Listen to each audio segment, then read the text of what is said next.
اکثریت میں ہے یا اقلیت میں ہے، جہاں بھی مسلمان ہیں وہاں اگر نظام چلے گا تو شریعت کا نظام چلے گا، نظام اگر چلے گا تو نظام مصطفیٰ چلے گا، نظام اگر چلے گا تو دین کا نظام چلے گا۔ یہ بات ہم ببانگ طول کہتے ہیں۔ پہلے بھی فیصلے آئے،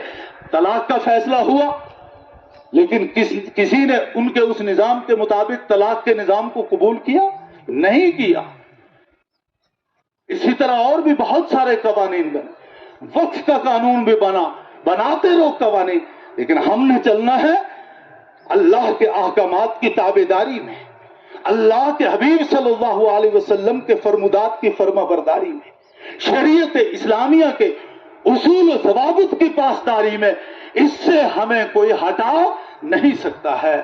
اسی لیے قرآن میں رب نے فرمایا وَلَا تَهِنُوا وَلَا تَحْزَنُوا وَأَنْتُمُ الْأَعْلَوْنَ إِن كُنتُم مُؤْمِنِينَ۔ تم ہمت نہ ہارو، حوصلے پست نہ کرو،